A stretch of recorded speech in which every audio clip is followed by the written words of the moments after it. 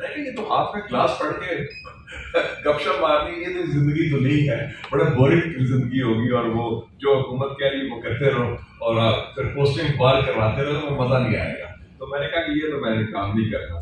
تو پھر واپس آیا تو میری پہلی جاب تھی، میں چاہتا تھا اسلام آباد میں نوکری کرنا اور جاب کرنا. قائد اعظم یونیورسٹی پر گیا تو انہوں نے کہا کہ آپ کی کوئی سفارش ہے کسی منسٹر کی؟ میں میری تو نہیں ہے. اور کیا پھر آپ کو نوکری ٹھیک ہے. اور پھر میں اسلام آباد گیا تو ادھر میری ایک پرانی ٹیچر تھی، انہوں نے کہا کہ آج کل فارن سروس کی ٹریننگ ہو رہی ہے اسٹاف کالج میں. پرانی ٹیچر کا نام ہے مسز خاون ممتاز، وہ پنجاب یونیورسٹی میں پڑھاتی تھی. انہوں نے کہا کہ they are looking for somebody on contract، تو وہ جو فارن افیئرس کو پڑھا سکے. تو پھر وہ مجھے نوکری مل گئی اور پاکستان ایڈمنسٹریٹو اسٹاف کالج، تو وہ میرا آغاز تھا. اس کے بعد میں پھر لیکچرر بن گیا پنجاب یونیورسٹی میں. اور جب پھر اس کو کوئی گڑبڑ ہوئی، 4-5 لوگ سو کو لیفٹسٹ نکالے گئے تو میں بھی نکالا گیا. عمر حسن خان صاحب تھے، عمیر ہاشمی صاحب، فیض صاحب کے ساتھ سائن لا. تو اس دوران میں نے لکھنا شروع کر دیا تھا. میرا پہلا آرٹیکل چھپا تھا، ویو پوائنٹ اخبار ہوتا تھا مظہر علی خان صاحب کا، ایک لیفٹ کا جو ویکلی تھا لاہور میں. انہوں نے ان سے میری سلام دعا تھی تو میں نے کہا کہ میں نے آرٹیکل لکھا تھا Pakistan foreign policy and appraisal. اس کو میری عمر 25 سال تھی تو میں بڑا اس کو ایکسائٹڈ ہوا کہ میرا آرٹیکل چھپ گیا. پھر گائے بگائے میں نے لکھنا شروع کر دیا. کبھی پاکستان ٹائمز میں لکھا، پھر ڈان میں لکھا، ناٹ فار اے لیونگ. تو وہ مجھے فائدہ ہوا کہ جب مجھے نکالا گیا یونیورسٹی سے، I was looking for a job, تو A.T. چودھری صاحب تھے ایڈیٹر مسلم کے. ان کو میں نے انوائٹ کیا تھا کہ آپ لیکچر دیں فارن افیئرس کے افسر کو. اسلام تو اچھی ہوگی. انہوں نے کہا کہ آپ کو ہم یونیورسٹی میں اس کا لیکچرر کی سیلری تھی 1600 روپئے. آئی واز اے بیچلر، تو بڑا اچھا تھا. I was living my parents, بڑی 1600 روپئے بہت پیسہ تھا اس میں. تو چودھری صاحب نے کہا کہ آپ کو ہم ہر مہینے 1000 روپیہ دیں گے، آپ ریٹینر ہیں اور آپ ہر ہفتے ایک کالم فارن افیئرس میں لکھتے ہیں. میں نے کہا I am the richest man آن ارتھ. اس وقت سے شروع ہوا ایسے آغاز. مسلم کا وہ مسلم اخبار مسلم اخبار جو ہے وہ آج کل ریئل اسٹیٹ کی فائلنگ ہوتی ہیں تو آپ کو مرلوں اور کنالوں کا تو بڑا اچھی طریقے سے، کیونکہ آپ کے میسج باکس کے اندر مرلے اور کنال ہی آ رہے ہوتے ہیں الحمدللہ. اس کے علاوہ اور کوئی کام کی چیز نہیں آ رہی ہوتی. تو میرے خیال میں بہت ہو گیا. تو 2 کنال پر اپنی ایک چھوٹا سا کارنر پلاٹ تھا، آپ 12 میں اس کا آفس تھا.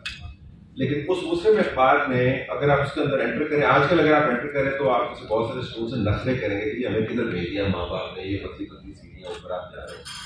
پاکستان کے فائنسٹ جرنلسٹ کی اکیڈمی رہی ہے مسلم اخبار. اینڈ مسلم اخبار کی وجہ شہرت مشاہد حسین. ذرا مسلم اخبار میں انٹری اور اس کے بعد مسلم اخبار کیا کریں گے، ان کے ذہن میں جو اخبارات کا تصور ہے تو معلوم ہو رہا ہے. ویسے بھی اب ٹی وی نیوز روم تو آپ کو بڑا بڑا نظر آتا ہے. واٹ واز مسلم اخبار کو بلڈنگ وغیرہ وہ سارا کچھ بتائیں نظر ماحول میں. یہ تھا آپ 12 اس زمانے میں، یہ 1980s کی بات کر رہا ہوں جب ضیاء الحق کا دور ہے. آپ 12 میں ایک بلڈنگ ہے، اسے کہتے ہیں حمید چیمبرس. اور حمید صاحب، چودھری عبدالحمید صاحب was the son in law of sir Zafarullah Khan. ان کی وہ بلڈنگ تھی، وہ کرائے پر تھے. اور ہمارا ایک ساتھ میں ایمبیسڈر ہوٹل تھا ایک طرف، اور دوسری طرف تھا ایک ریسٹورینٹ تھا کامران ریسٹورینٹ، بڑا مشہور تھا وہ پہلا تھا. وہاں شروع ہوا. میں نے جب آرٹیکل لکھنے شروع کیے تو مجھے جب نکالا گیا تو میرا دوست تھا ایک، وہ ریسرچ کر رہا تھا لندن میں. مجھے ایک انوائٹ کیا کسی الجیریا میں. میں نے آرٹیکل لکھا پولیساریو پر، ویسٹرن سہارا کا. میں نے کیونکہ میں مظلوموں کا ساتھ دیتا ہوں تو میں نے سپورٹ کیا. لیکن ان کا بندہ ایک آیا ہوا تھا پولیساریو فرنٹ کا، اس نے پڑھ لیا آرٹیکل. اس نے مجھے کانٹیکٹ کیا ٹیلی فون پہ، آپ کدھر ہیں؟ میں کہتا آپ کو ہم انوائٹ کرتے ہیں کہ ہمارا ایک کانفرنس ہو رہی ہے ویسٹرن سہارا، آپ ادھر آئیں اور یہ آپ کا ٹکٹ ہے، آپ کیسے آ جائیں؟ ٹھیک ہے. میں کہ مجھے ٹکٹ دے دیں لندن سے. اس زمانے میں لندن جانے کے لیے ویزا کی ضرورت نہیں ہوتی تھی، ویزا نہ رہے. تو میں چلا گیا. تو ادھر میں نے آرٹیکل لکھے. ایک آرٹیکل میں نے لکھا 1980s میں کہ general Zia foreign policy and appraisal. تو میں نے اینالائز کیا کہ ضیاء اللہ کی گورنمنٹ آئی ہے 77 آئی، کتنے سال میں یہ کیا 3 سال کے فارن پالیسی کا.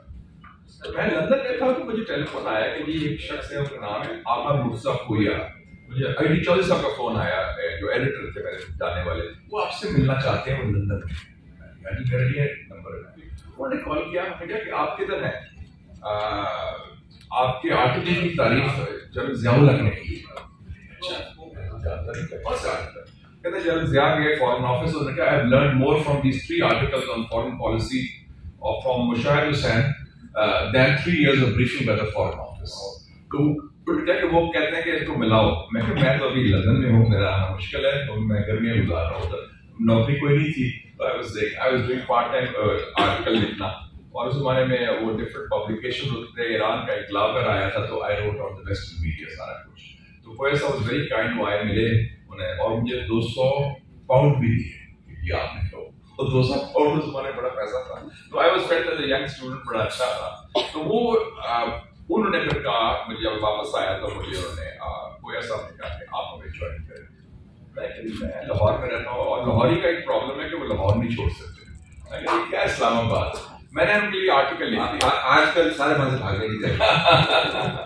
تو میں نے آرٹیکل جو لکھا مسلم میں چھپا, اس کا ٹائٹل تھا Islamabad the town of bores, bureaucrats and boulevards. Bores جو بورنگ لوگ ہیں, بولیوارڈز لمبی لمبی سڑکیں ہیں, خالی traffic, and bureaucrats. I think you had a pun on both. تو وہ شروع ہوا, تو وہ خیر لوگوں نے بڑا پسند کیا کہ یہ سارا کچھ ہے. میں کہا یہ میں اسلام آباد دیکھتا ہوں, تو I didn't want to come here. پھر میری ایک شادی پہ انہوں نے ملائی ملاقات کرائی جنرل ضیاء صاحب سے. انہوں نے مجھے کہا کہ جی آپ سے بڑی زیادتی ہوئی ہے. میں کہا آپ نے تو مجھے نکالا تھا یونیورسٹی سے. کہتا اچھا, تو میں آپ کو بھی کہتا ہوں جنرل سوال خان تھے چانسلر کے, you should restore you immediately, بڑی زیادتی ہے آپ کی, تو اچھے پڑھے لکھے ہو. میں کہا sir thank you for second me. مجھے تو نہیں اپرچونٹی کھل گئی ہے, میں تو پنجاب یونیورسٹی میں تھا, تو یہ تو میں آئی ایم ناٹ انٹرسٹڈ. لیکن I must say, میں نے کہا کیا خیال ہے کیا ہونا چاہیے اس پر. میں نے کہا سر I feel that we should have a think tank on the region and on India. میں نے آئیڈیا دیا ویسے کیا کرنا چاہیے ہماری پاکستان میں جو افغان وار شروع ہوئی تھی. انہوں نے وہ آئیڈیا لے لیا اور انسٹیٹیوٹ آف ریجنل اسٹڈیز بنا لیا, وہ جنرل آغا ابراہیم اکرم کا. تو اس دوران انہوں نے پھر مجھے آفر کیا کہ آپ اس کے وائس پریزیڈنٹ بن جائیں with grade 21. I had no job.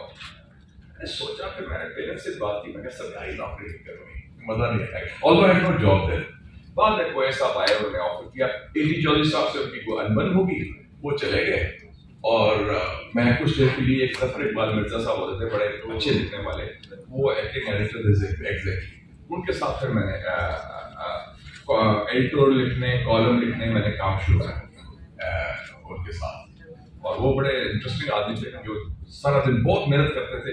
شام کو he had to have his break, so he would take me to the diplomatic function. میں کو پی رہا ہوتا تھا, وہ گپ شپ مارا کرتے تھے. لیکن he was one of the most brilliant writers of the English language. اتنی زبان پر جو کنٹرول تھا. تو اس وقت مسلم اخبار ایک بہت امیر اخبار نہیں تھا, لیکن اس میں بڑے جاندار لوگ, ایاز امیر صاحب, ضیاء الدین صاحب, اس میں امریکن خاتون بھی تھی کیرن پاشا, جو نئی پاشا ان کی بھی تھی. تو اس میں بڑے ہر قسم کے لوگ, ایرک سپرین صاحب جو لیفٹ کے لوگ تھے, جو جن کو نکالا گیا تھا, جو کئی لوگ جاب لیس تھے, پروگریسو تھے, تو ہر قسم کے لوگ, ڈی شاہ خان صاحب, اور بہت اچھے پڑھے لکھے لوگ. اور پھر وہ مریانہ بابر بھی آ گئی, بعد میں شریعت بھی, نصرت جاوید بھی, کامران خان بھی, رحیم اللہ یوسف زئی بھی, یہ سب میں لے گیا, ڈاکٹر بلی لودھی بھی, ڈاکٹر شین مزاری بھی, سو یہ ساری ٹیم ہمیں پھر اکٹھی کی. تو اس میں جب مجھے ایڈیٹر بنایا تو پہلے مجھے کوئی ایسا آئے ایڈیٹر کے لیے آفر کیا, تو میں نے میں کہا job is too big for me. I was 27-28. میں نے کہا ایڈیٹر بننا ہے, یہ تو کیسے میں کروں گا, I don't have the confidence. پھر وہ واپس آئے. پھر اس بعد ایک ہمارے جاننے والے لے کے آئے, وہ سعید گریڈ میں فیملی کے بہت دوست تھے, گھر آئے, میرے والدین سے بولا تھا جی ان کو. میں نے کہا میں لاہور نہیں چھوڑنا تھا, میں انٹرسٹڈ ہوں, تو میں آرام سے I'm having a good time. Then he insisted, میں کہتا ہے I'll go for the summer. بس اسلام آباد ایسی جگہ ہے, وہ میگنیٹ ہے, وہ لے لیتا ہے. تو پہلا تھا میرے لیے کہ بڑا چیلنج تھا. تو فرسٹ آف آل میرا سلوگن رہا ہے ہمیشہ team work and home work. Team کے بغیر آپ نہیں چل سکتے. کوئی ادارہ ون مین شو, ون وومن شو نہیں کر سکتا. آپ کو ٹیم اچھی مل جائے گی, اور ویری اچھی. اور ٹیم کا مطلب ہے سب کو ساتھ لے کے چلے, آپ سے سینئر اور جونیئر. اور میں نے خواجہ آصف صاحب ہوتے تھے, کے ایم آصف صاحب, وہ چیف ایڈیٹر پاکستان ٹائمز تھے, ان کو میں وہ پہلے اختیار نہیں تھے. میں کہا نہیں sir you are boss very good sir. H K Barqi صاحب کا کالم, مناج برنا صاحب خالد حسن کے کالمسٹ, فرت اللہ بابر کا گیما کالمسٹ. تو میں نے کلیکشن شروع کی کہ اچھے دا بیسٹ ٹیلنٹ اور مینی آف دس, یہ جو ینگ ویمن خاص کر خواتین کو بڑا لانچ کیا اور اس میں ایک اور امریکن خاتون بھی میں نے لے لی, اسٹیفنی خاتون, جو ریگن کے بہت خلاف تھی, تو اینٹی امریکن ایڈیٹور وہ لکھتی تھی. سو اس قسم کے لوگ ہم نے لے رہے. پھر میں نے اکیڈیمیا سے لوگوں کا, جیسے آپ کے بھائی صاحب ڈاکٹر حسین صاحب, رسول بخش رئیس صاحب, ڈاکٹر وسیم صاحب, اعتزاز حسن صاحب, ڈاکٹر مبشر احمد صاحب کے آپ بھی لکھنا شروع کریں. اس سے ایڈ ٹو دا ویٹ. میں کہا باقی ہم سنبھال لیں گے. مشکل وقت تھا, سینسرشپ بہت زیادہ تھی. میں نے ایک چیز سیکھی تھی, ایک بڑا امریکن جرنلسٹ تھا والٹر لپمن. سب سے میرے 2 رول ماڈل تھے, ایک والٹر لپمن امریکہ کا اور ایک محمد حسنین ہیکل جو ایڈیٹر تھا اللہ کا, وہ مصر کا. وہ دونوں بڑے لگے. لپمن نے کہا تھا کہ میں بہت پاور کے قریب آ گیا اور مجھے پھر جانسن نے جھوٹ بڑا پڑا وہ بیٹا, اس پر کالم بھی لکھے. تو اٹس امپورٹنٹ کہ جرنلسٹ جو ہیں وہ سروائیو کریں, پاور کے بہت قریب رہیں, بہت دوستی نہ یاری ہو جائے کہ tell us your perception about your journalist. تو وہ میں نے سبق سیکھ لیا. جب مجھے 1 سال کے بعد آفر آئی, انہوں نے کہا کہ چیئرمین سی ڈی اے تھے سید علی نواز گردیزی صاحب کے, انہوں نے کہا جی آپ کا لاہور سے آئے ہیں, تو جرنل صاحب کہہ رہے ہیں کہ شاید صاحب کے پاس تو کوئی گھر نہیں رہنے کے لیے, یہ پلاٹ ہے G7 میں 2 کنال کا ہوا, اپلائی کر لیں, دے دیں. میں کہا نہیں میں نے تو رہنا نہیں, میں تو لاہور سے آیا ہوں. میں کہا آپ اپلائی کر دیں. میں کہا نہیں میں نہیں انٹرسٹڈ, کرائے کے گھر میں رہتا ہوں. انہوں نے پھر بھیجا اپنے 1-2 رپورٹر ہمارے سلیم بخاری صاحب سے, جاؤ پڑھ کے آپ چلے اپلیکیشن تو بھیج دیں. دوسرا میں نے کہا کہ میں نے یہ فیور لے لیا اگر ان سے, تو کل میں آپ کو نہیں کہہ سکیں گے نا. تو وہ پھر میں نے واز ویری کلیئر, آرام سکون سے رہے, ایشوز پر بات کی, and I think we manage to set the national agenda on a number of issues جو آپ نے. ایک اور بات میں کہنا چاہتا ہوں, یہ ڈوائچے ویلا کی, کہ میں ڈوائچے ویلا کا لسنر رہا ہوں. ڈوائچے ویلا کا کوئی ہے بندے ادھر؟ وہ پیچھے بیٹھے ڈوائچے ویلا کے ہیں نہیں؟ You can stand up. Deutsche Welle can stand. Yes. Are you from Deutsche Welle? I'm a consultant. Yes. I want to tell you that when I was a student in Lahore, my father gave me on my 15th birthday a Philips radio shortwave, and I started listening to Deutsche Welle, the voice of Germany, which was broadcasting from Cologne in those days. And the first Deutsche Welle Listeners Club was established in Lahore by a gentleman by the name of Sayyid Shanaz Putra, and I was a member of that club. So we used to, it was in Urdu service and English service. So and the shortwave radio, I managed to listen not just Deutsche Welle but also the East German radio at that time, RBI, Radio Berlin International, Radio Moscow, Voice of Germany. So Deutsche, and then they invited me and I went to Cologne. They had a headquarters there. And there was a gentleman by the name of Mr. Kalb, K-A-L-B. He was director of the Asia Service. So he hosted me. So I just want to say there's an old connection with Deutsche Welle also. And then I formed the Pakistan DX Club. DX means it's a short-wave radio listeners club. So that's how my interest in international affairs was generated. Because I used to listen to the newscasts of about 10-12 stations every day. When I was studying in FC College in my first and second year. So that gave me a lot of information and about the world at that time through the short. And Deutsche Welle was a key player, and I won 2-3 competitions also, and I got awards for that, for giving reception reports and getting pens and other gifts. New Year calendars those days, they were very good calendars from Deutsche Welle. Some of those gifts you already all have with you right now. Yes, at home. So there you have it. آپ سب کو یہ طوطا مینا کی کہانی لگ رہی ہے. آپ نے دیکھا ہوگا کہ شاہد حسین سعید نے اپنی یہ صرف ایک حصہ اور سلائس کھولا ہے آپ کے لیے.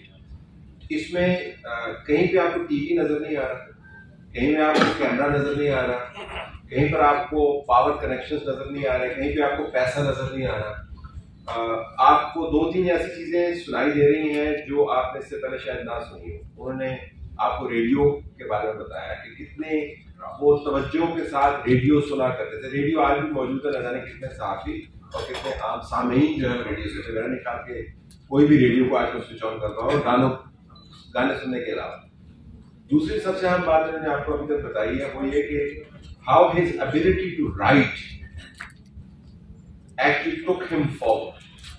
It was not his ability to speak. آج کل تو آپ کو یہ بتایا جاتا ہے کہ جو بولتا ہے اس کا سورج چمکتا ہے. یہ بولنے والا صحافی نہیں ہے, اور بولنے والے صحافیوں کو آج بھی ہم صحافی نہیں مانتے ہیں کہ صرف بولتے ہیں اگر وہ لکھ نہیں سکتے ہیں. تو انہوں نے اپنے لکھت پڑھت کے ذریعے جو ترقی کی ہے وہ that is the fundamental and key to journalism. تیسری بات, there's a reason why I told you about how shabby by today's standards Muslim's office was. It was not a great office. It was a shabby office. So یہ جو work place comfort ہے وہ صحافیوں کو کبھی میسر نہیں ہوتی. مشاہد حسین سید صاحب کو جو ایڈیٹر کا آفس تھا اس میں بیرلی 2 چیئرز بھی نہیں آتی ہوتی, لیکن وہاں سے بیٹھ کے انہوں نے دنیا کو ہلانے والی خبریں بھی کی ہیں, صحافت بھی کی ہے. تو یہ جو آج کل کی خواہش ہے کہ ہمارے پاس تمام وسائل موجود ہوں اور تنخواہیں ہمارے آسمان سے باتیں کر رہی ہوں اور ہمارے پاس تمام کمیونیکیشن کا نیٹ ورک موجود ہو, وہ اپنی جگہ پر ہے, اس کی اہمیت ہے, لیکن اس کا تعلق اور صحافت کے ساتھ. اور جب میں شفٹ ہوا ادھر ایڈیٹر بن کے تو میرے پاس رہنے کی جگہ نہیں تھی.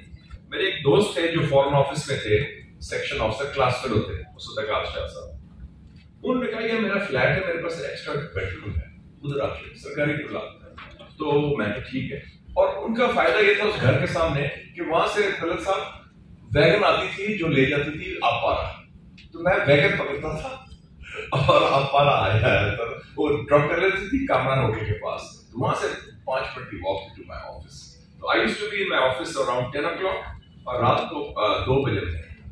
صرف بریک وہی ہوتی تھی کہ میں وہ جاسمین گارڈن ہے دوسری اپنی واک جو ہے یہ ایکسرسائز کرنے کی, وہ مجھے شوق تھا کہ 3-4 بھی واک ہو جائے. کیونکہ سارے دن بیٹھنا تو ٹھیک نہیں, تو وہ میں کرتا تھا. تو I used to come in the wagon first 6 months میرا یہ تھا. Just to add to it, Mushahid صاحب نے بات کی کس طرح آپ کو پاور سے دور رہنا چاہیے. That explains why he chose to be here and skipping the Islamabad dialogues, mega event of RBG's speech. انہوں نے ذکر کیا کہ کس طرح انہوں نے ریاست کی طرف سے کھلی دعوت کے باوجود کوئی فیور نہیں دی, اور یہی ہم نے ان سے سیکھا ہے. میرا 34واں سال ہے صحافت میں. میں نے 34 سال میں آج تک کوئی آفیشیلی پیڈ ٹرپ نہیں کی, اور طلعت صاحب کا بھی نام میری طرح کسی لسٹ میں نہیں آیا کہ یہ پلاٹ ملا ہے یا سیکرٹ فنڈ سے پیسے ملے ہوتا نا. جی بالکل, وہ کئی لسٹیں بنتی. بلکہ ہم تو درخواست کرتے رہے جب جاوید جبار صاحب انفارمیشن منسٹر تھے کہ خدا کا واسطہ جن کو پیسے دیتے ہیں ان کے نام ریلیز کرتے ہیں, ان کی وجہ سے ہماری بدنامی ہے. تو انہوں نے بڑا دلچسپ جواب دیا. انہوں نے کہا جی کہ ہم ان کے نام ریلیز کر دیں گے تو وہ تو پھر ناکارہ ہو جائیں گے, آپ نے ہمارا کام کرنا نہیں ہے. تو جب ہم نے کام کروانے ہوں گے تو انہیں سے کروانے ہوں گے, تو ان کی لسٹ پر ریلیز نہیں کرے گا. تو یہ بڑا ضروری ہے کہ صحافت کرتے ہوئے اپنے سورس کے بالکل قریب نہیں آپ جا سکتے. آپ کی کوئی دوستی صحافت میں نہیں ہو سکتی. That is very important. Access to information is important, but not personalizing that or gains or other کوئی میں یاری دوستی کروں گا تو میں. اچھا, now a word about Mushahid sir. You have seen the peak days of Pakistani journalism and also how under-resourced journalism was. Print journalism. Now you have moved into the age of AI. So when you make that comparison, what is it that you think is missing from today's journalism and what are the opportunities? پہلے میں تھوڑا سا آپ کو نقشہ دے دوں کہ پاکستان کی جرنلزم کا کیا نقشہ تھا 80s کی بات. 5 انگریزی اخبار ہیں, پاکستان ٹائمز, ڈان, مسلم جس کا میں ایڈیٹر تھا, بعد میں نیشن آیا اور فرنٹیر پوسٹ آیا. This was the English papers landscape جو میجر پیپرز. اردو اخبار میں جنگ نوائر میں, پھر بعد میں آگے تھے خبریں اور پاکستان. یہ 4 اردو اخبار ہو گئے, ایک ٹیلی ویژن پی ٹی وی اور ریڈیو پاکستان. لیکن اسلام آباد میں اس وقت 20 سے زیادہ شاید فورن جرنلسٹ اور جرمنی کے, انگلینڈ کے, امریکہ کے, چین کے, ہندوستان کے بھی 2 رپورٹرز تھے, پی ٹی آئی اور ہندو کی رپورٹر. سو وہ ایک بڑی اچھی رچ لینڈسکیپ تھی کہ آپ وہ شام کو گپ شپ مار رہے ہیں اچھا یہ کیا ہو رہا ہے, جو ہم کہتے ہیں نا کیا ہونے والا, اس زمانے میں وہ مسلم واز دا پلیس کی خبریں بھی ملیں گی, گپ شپ ہوگی. سو ایک ڈائیورسٹی تھی. اور اس وقت اسلام آباد جو کہ افغان وار ہو رہی تھی, تو وی ور دا ہیپننگ پلیس, پوری دنیا سے ٹاپ جرنلسٹ آتے تھے اور پہلا ان کا ٹاپ ہوتا تھا دا مسلم. تو وہ مجھے بھی ان سے بڑا موقع ملا ان سے بات کرنے کا اور سارا کچھ, اور ان سے سیکھنے کا بھی, سیکھنے کا ان دا نیگیٹو سینس. میں آپ کو ایگزامپل دیتا ہوں. میرے پاس رائٹرز کا ایک آیا ہوتا اور وہ انگریز تھا, انگلش میں دوستی بھی ہوگی, اسلام تو ہوگی, کرکٹ کا شوق تھا, گپ شپ. میں اس کو ورلڈ کپ دیکھنے بھی گیا تھا 83 میں جو تھا لندن. اس نے آپ دیکھیں کہ کس طرح یہ کرتے ہیں. اس نے کانورزیشن میرے سے کی کیا حالات ہیں, سینسرشپ ہے. میں نے جو اس آف دا ریکارڈ تھی اسے ساری چھاپ. وہ میں نے کہا کہ یہ ہم ایسے کرتے ہیں, ہم ایسے سسٹم کو بیٹ کرتے ہیں, سارا کرتے ہیں. پھر میں نے دیکھا کہ یہ انٹلیکچوئل یا پروفیشنل ڈس آنیسٹی یہ کوئی ریزرو نہیں کہ تھرڈ ورلڈ کا ہے. سو یہ گلوبل وائرس ہے. تو یہ بھی سبق سیکھا کہ one has to be careful when talking to foreign journalist. اس ان حالات میں one also has to be careful while talking to your own scientists. Mujahid Sahab had a great story. If you could briefly recapitulate the story, this is regarding A.Q. Khan. Doctor A.Q. Khan صاحب سے میرے بڑے اچھے تعلقات بن گئے اور وہ اس طرح بنے کہ میں مسلم کا ایڈیٹر تھا, میں نہیں جانتا تھا. میرے حالانکہ میں رہتا تھا E7 میں ایک کرائے کے, جب میں وہ ہو گیا تو کوئی سب نے کہا کہ نہیں آپ وہ ویگن شیگن چھوڑیں, آپ کو گاڑی بھی دے دیں گے, اور تنخواہ بھی میری اس کو تھی 5,000 روپے, اور ڈرائیور تھا, گاڑی تھی, اور ایک پورشن تھا اوپر. میں بیچلر تھا, اکیلا رہتا تھا, تو وہ اوپر تھا 2 بیڈروم اپر اسٹوری ہاؤس تھا. اس کے کوئی 2 گلی چھوڑ کے A.Q. خان صاحب رہتے تھے. ان کو شوق تھا خط لکھنے کا, انہوں نے خط لکھا بڑا اچھا, اور خط میں لکھا کہ جی میرے سے بڑی زیادتی ہو رہی ہے, میرے خلاف کیمپین ہو رہا ہے. وہ ویسٹ میں کیمپین کیا تھا ان کے خلاف سارا ڈاکٹر اسٹرینج لا دیے, تو وہ بڑا سینسٹیو لکھتے تھے کرٹیسزم کے یا کامنٹس کے. تو ان کے اور میرے حکومت میں اور سسٹم میں کوئی ڈیفینڈ نہیں کر رہا. آپ چونکہ نیوکلیئر پروگرام کے بڑے سپورٹر ہیں, میں نے دیکھا کہ آپ کے آئیڈیولوژ, آپ کے خیالات, تو میں آپ سے ملنا چاہتا ہوں, اور آپ میرا کیس, آپ میری موقع پیش کہ میں مل لوں گا آپ کو. تو انہوں نے چائے کے لیے بلایا. اس وقت سے پھر میری ان سے دوستی شروع ہوئی, آنا جانا. پھر وہ انفارمیشن شیئر کرتے تھے, اور میرا رول تھے کہ جو انفارمیشن ہم نے چھاپنی ہے وہ چھاپیں گے, باقی آپ میرے اپنے لیے میں اپنے نیوز لینس میں استعمال کر سکتا ہوں وداؤٹ ایٹریبیوشن جو کہتے ہیں. 1987 کی بات ہے. اس وقت انڈیا نے شروع کیا ہے ایکسرسائز براس ٹیکس.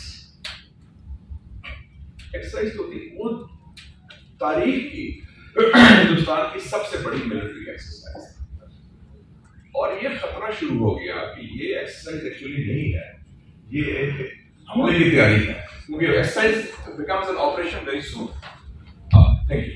کیونکہ یہ ایکسرسائز آپریشن بن گئی. اور ہندوستان کا ہم نے دیکھا تھا کہ ہندوستان پاکستان کے وہ امبیلنس اتنا زیادہ تھا.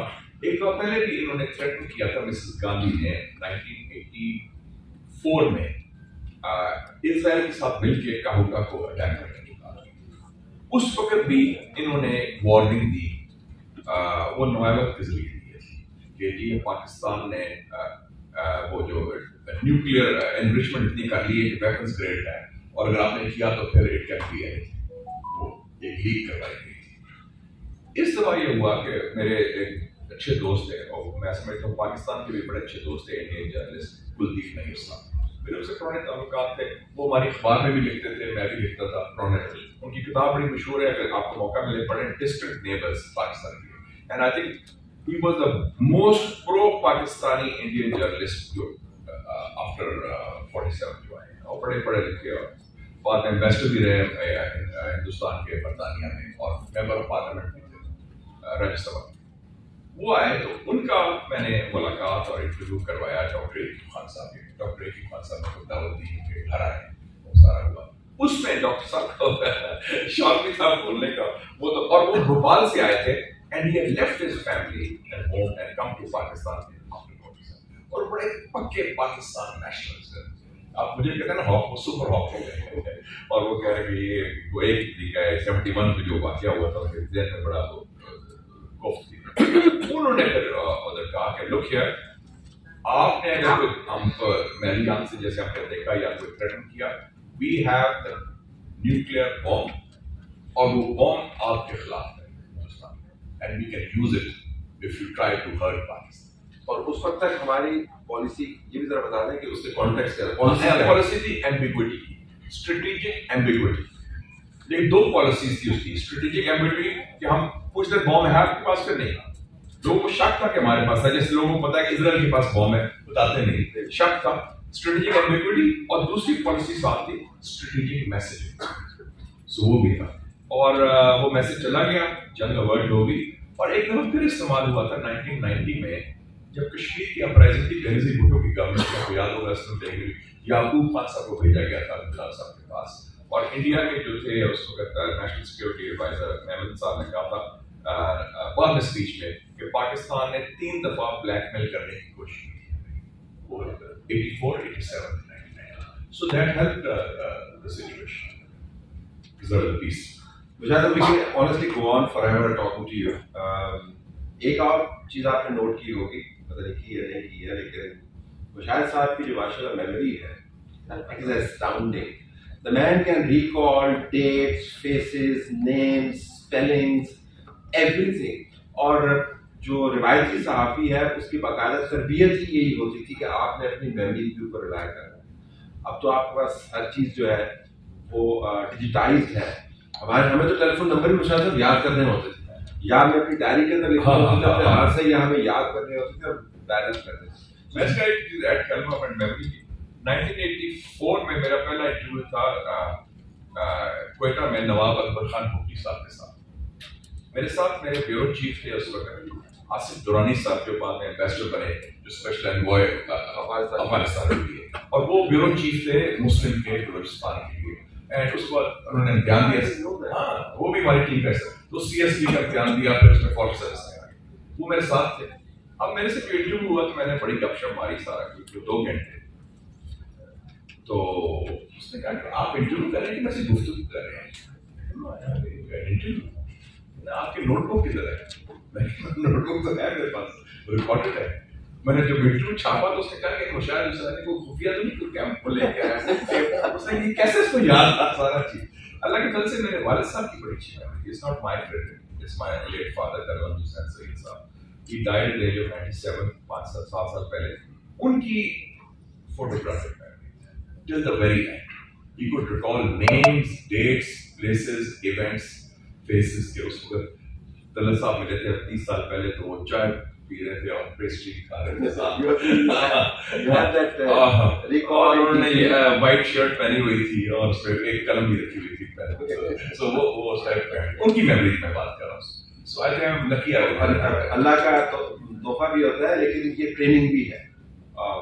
آج کل تو جیسے میں دوبارہ کہوں گا کہ so much reliance on digital every time. And he's also one of the most well-read person. He can recall pages and citations and books because he bothers to read from cold print. میں تو physically پڑھتا ہوں cold print. اور ہمیں بالکل عادت نہیں ہے جو ان کے ٹرین کیے ہوئے ساتھی ہیں کہ ہم ڈیجیٹل ورڈ پڑھیں. ہم ای بکس نہیں پڑھتے. جب تک پین ہاتھ میں نہیں ہو, کتاب سامنے نہیں ہو, آپ اس کو سرکل نہیں کریں, اخبار کو ٹچ نہ کریں, مزہ نہیں آتا. اخبار کو سماج دیکھیں. آپ کو ایک اسٹاؤنڈنگ میں فیکٹ دیتا ہوں, اس پر شاید صاحب کو شکریہ ادا کرتا ہوں. اسٹاؤنڈنگ فیکٹ یہ ہے کہ جو جنریشن سی ہے, یعنی آپ لوگوں کی جو جنریشن ہے, اگر وہ 90 سال زندہ رہے گی, اللہ کرے وہ 100 سال زندہ رہے, لیکن اوسطاً اگر 90 سال زندہ رہے گی تو شاید صاحب ایک کیمبرج کی اسٹڈی کے مطابق 21 سال ان کے اسپینڈ ہوں گے اسکرولنگ. اچھا, if you were to live 90 years, you would have spent 21 years scrolling, not reading, not focusing, just scrolling. In your entire lifetime. In your entire lifetime of 90 years, 21 years will be spent scrolling. I'm just wondering. 8-10 hours a day. Gee. But for entire life. 21 years scrolling in 90. If you live 72, then it's 16 years, depending on the proportion of it. ایک اور statistic میں دے دوں کہ جو ابھی کہتے ہیں کہ among teenagers, social media کا جو attention span ہے 7 seconds. اور آپ یہ دیکھ لیں کہ سوشل میڈیا کا استعمال ایک سمپل اسٹیٹسٹک میں دینے والا ہوں. پریزیڈنٹ ڈونلڈ ٹرمپ جو میں سمجھتا ہوں سب سے افیکٹو سوشل میڈیا استعمال ہے, اس نے کہا کہ یار مجھے پرنٹ میڈیا کی کیا ضرورت ہے. اس کے 86 million followers on Twitter. American print media total 60 million, جس میں سے سیریس ریڈرشپ 10 ملین. تو اگر وہ ایک کلک سے 86 ملین لوگوں کو ریچ آؤٹ کرتا ہے تو اس کو new York Times, Washington post کی خدمت کرنے کی یا وال اسٹریٹ جرنل کی کیا ضرورت ہے. کہ میری آڈینس تو 8.5 کروڑ لوگ ہیں, یہ جو چند ریڈرز ہیں پوسٹ کے بڑے بڑے خطوط کے واشنگٹن پوسٹ فیصلہ کرتی ہے کہ پریزیڈنٹ میرے نکسن کے زمانے میں ہوا تھا لیکن ousted president you don't matter, bypass کر دیا. تو یہ دیکھیں نا, یہ بھی ایک سوشل میڈیا کا ایک ہی used it as a weapon to win constantly 2 دفعہ. تو یہ کتنا اسٹیٹسٹک دیکھ لیں آپ. On this note, we have to thank Shahid Sahab by saying کہ سوشل میڈیا کو استعمال کر کے آپ جیت تو سکتے ہیں لیکن پھر آپ ٹرمپ بن جائیں گے. اور اگر آپ پرنٹ میڈیا پڑھتے رہیں گے پھر آپ ہینری کسنجر بن جائیں گے. So the choice is yours. ٹھیک ہے, آپ نے ٹرمپ بننا ہے, آپ ہینری کسنجر بننا ہے. شاہد صاحب, I can't thank you enough for taking up the time, talking to a young generation and giving them a feel of what real journalism's roots are. Very glad to have you. And good luck to all of you, ji. Good luck. Exactly. بڑا جاندار profession ہے. And don't work for your paycheck. Work for what your heart wants to do. G, we can come back to this, but coping mechanisms کیا ہوتے ہیں. آپ نے اپنا reality چلانا ہے, اسٹوری آپ نے نکالنی ہے, تو آپ کی پریپیئرنیس کو آپ کے پاس وقت ویسے بھی نہیں ہوتا. دیکھیے, ایک تو یہ ہے کہ میرے خیال میں وقت کو ہمارے جو ہیڈ آفیسر ہیں ان کے جو دن ڈیسک میں بیٹھے ہوتے ہیں وہ بسان کا ایسا بھی ہوتا ہے کہ ان کو آپ کے ویلو کے بارے میں, آپ کے رول کے بارے میں نالج نہیں ہوتی. ایگزامپل میں آپ کو دوں گا کہ فرسٹ کریں, میں چندو کا نام نہیں ہوتا, بڑے بڑے لوگ من ایران بارڈر پہ جاتے ہیں, وہاں پہ کچھ مزدور آنے جاتے ہیں, ڈائریکٹر نیوز کا مجھے فون آتا ہے, یہ کوئی شام کے 5-6 بجے کا ٹائم ہے, تو کہتے ہیں کہ جی 9 بجے کے بلیٹن میں مجھے رینک چاہیے. ابھی دیکھیں وہ جو ہم نے ایسے ایک ریکویسٹ کی ہے, طرح ساتھی بیٹھے ہیں, ہم نے کہا ہے کہ جب نیوز ڈیسک آپ بناتے ہیں آپ اس کا لاہور میں, کراچی میں, اسلام آباد کہیں بھی رہیے, آپ ایک مہربانی کیجیے کہ آپ ہر شفٹ کے لیے ہر صوبے سے 2-4 بندے آئیں.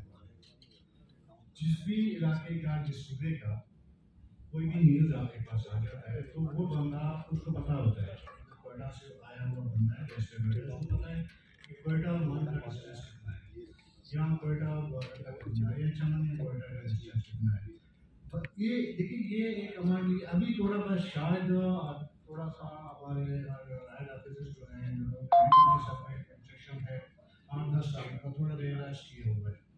ادروائز دیکھیں, اب میں آپ کو ایسے بھی واقعات بتا سکتا ہوں کہ آپ کے سینئر جرنلسٹ ہیں, اینکر پرسن ہیں, وہ اپنے رپورٹر کو کہتا ہے کہ جس جہاں پہ بلاسٹ ہوا ہے اور انہوں نے کرائم سین لگایا ہے آپ کے پولیس نے وغیرہ نے, وہ کہتے ہیں جی کرائم سین کے اندر جا کے جہاں پہ بلاسٹ ہوا ہے جو گڈھا پڑ گیا ہے وہ ذرا ناپ کے ہمیں بتا دیں کہ کتنا آپ کو پڑا.